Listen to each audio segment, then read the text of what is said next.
And I tell you something kind of wild? 24 hours ago, I landed in a city I had never been to. Alone, no plan, no friends here, no idea what I was doing. And I'm not going to lie, part of me was like, what am I doing? But if you're someone who's in their 30s and your life doesn't look like someone else's, no husband, no kids, no traditional timeline, and you ever wondered, am I behind? Then you need to hear what happened in my first 24 hours here because something shifted. I think it might shift something for you too. So if you're new here, hi, I'm KK and what I'm calling my accidental digital nomad era. And I was supposed to travel only for 2 weeks, but it turned into six. And now I'm in Da Nang, Vietnam, solo, starting over again. I know that it might sound like kind of chaotic, but honestly, that's kind of the point because I think I've been sold this idea that life has to be figured out by a certain age. And I'm realizing maybe it doesn't. If you want to follow, if you want to follow this journey, subscribe because I'm literally figuring it out in real time. And this video, this is day one. All right, let me take you back. I landed in Da Nang around 5 p.m. just a few days ago, early evening, just before sunset. And the first thing I saw, a massive line at immigration. Like, of course, that's going to happen. I had been warned, but I wasn't ready. Then I'm waiting at baggage claim and it's not coming. My bags are literally nowhere to be found. And I'm there standing like thinking, are you serious right now? Because I had 1 hour layover in Hong Kong. It was super tight. And I'm just watching the carousel go around and around and around and nothing. But then it showed up. And I was like, okay, it's averted. Oh, thank God. But here's what I didn't expect. When I stepped outside the airport, it was humid. Like a whole wall of heat just hit me. I had just come to I had just come from Japan. It was cold, crisp, spring jacket weather. And now I'm standing here in my fluffy winter coat thinking, okay, it's time to switch to flip-flops.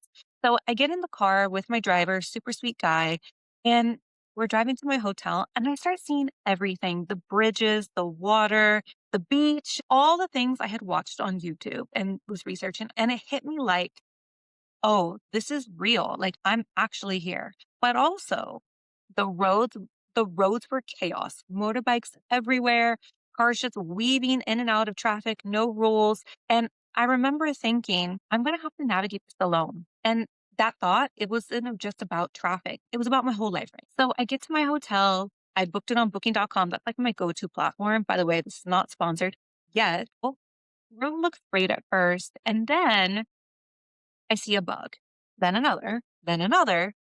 And listen, I'm not a bug person. Ask my grandma, ask my cousins, ask my family. They will tell you since I've been a kid, like, no. So immediately I call the front desk and they're like, we'll move you. Great. They move me to this 2 bedroom suite and it sounds nice, right?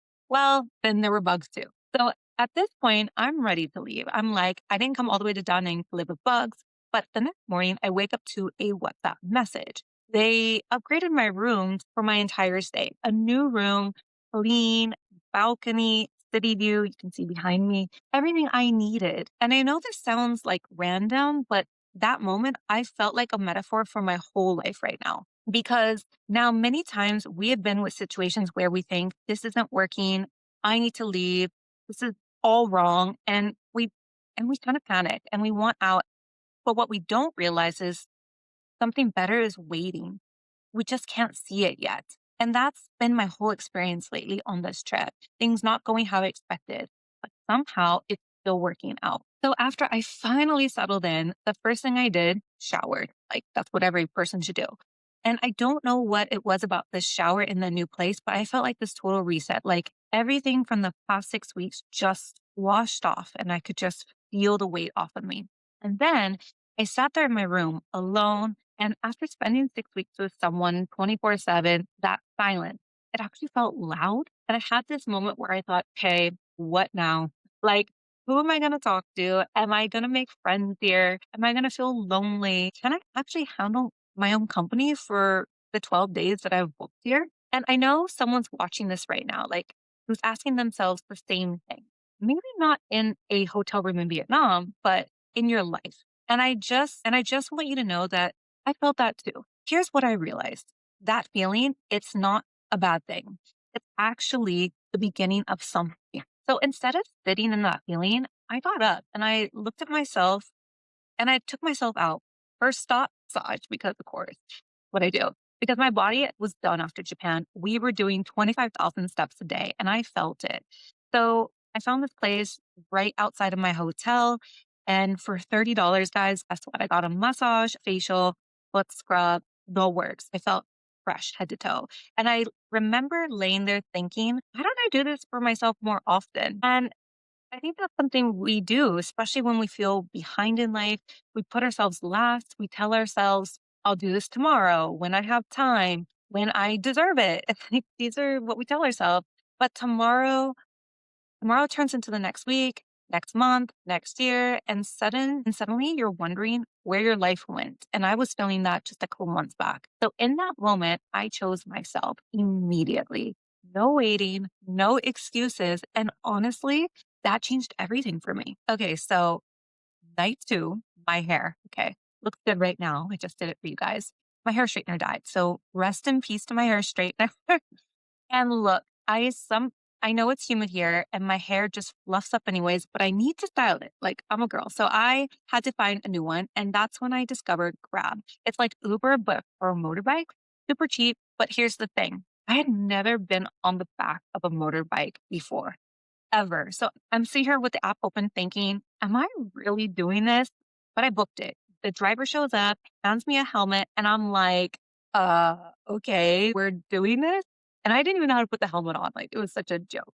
So I get on and we take off and I can feel my face tense. My jaw is clenched. I'm holding on for dear life. But at the same time, my hair is blowing in the wind and we're weaving through traffic. And I'm thinking, this is kind of amazing. Like, oh my gosh, it was an oh my gosh moment. And in that moment, I realized something. I don't need to know every turn, every route, every outcome. I just need to trust and I'll get where I need to go. And I think that that's the real lesson here, not just getting across town on a motorbike, but in life. You're starting over, when you're navigating something new, when you don't have the roadmap, you just trust the process and you let it unfold. Honestly, life here is so simple. I mean, meals for $3, coffees for $2, motorbike rides for $1. I got my nails done for $20. I mean, wild. I think it's so wild. A 30-minute foot massage at the night market, $5. I mean, come on. I'm walking around thinking, why was I so stressed before? And then I realized because I was stuck. Same routine, same thoughts, same worries, wake up, work, gym, repeat. And I felt like a prisoner in my own life just a few months ago. And now every day is so different and it's waking something up inside of me. But here's the truth that nobody talks about. You can be in the most beautiful place in the world and still feel like something's missing. Because I've had moments where I thought, I wish I was at an Easter brunch with my family. And at the same time, I was in Osaka, Japan at a castle looking at cherry blossoms. That's the thing about living a non-traditional life. You can feel grateful and still feel different. You can love your life and still question it. And if you ever felt like the black sheep, like you don't fit in the traditional timeline, I get it. Because I felt that my entire life and I used to think something was wrong with me. But now I'm realizing maybe I'm just on a different path and maybe that's okay. And I can feel something shifting inside me. I feel calmer, more independent. I trust myself more. I don't overthink every decision anymore. I just want to go somewhere I want to go. And if I want to try something, I try it. And that version of me, that was always there. I just need to step out of my routine to find her again. So if you're watching this at 11 p.m., feeling stuck, feeling behind, questioning what you're doing, if you're doing life wrong, I want you to hear this clearly. You are not behind. You are on a different path. And that path might be exactly the one that needs to set you free. But here's the thing. This is just day one because what I didn't expect was that traveling solo taught me about myself and about relationships and about what I actually want. And I'm going to share that in the next video because honestly, it changed everything. So if you want to see where this goes, subscribe, turn on notifications because this journey it's just getting started. Because I have a feeling you're going to want to see what happens next. So drop a comment and tell me, have you ever felt like the non-traditional one? I want to hear your story because I promise you, you're not alone.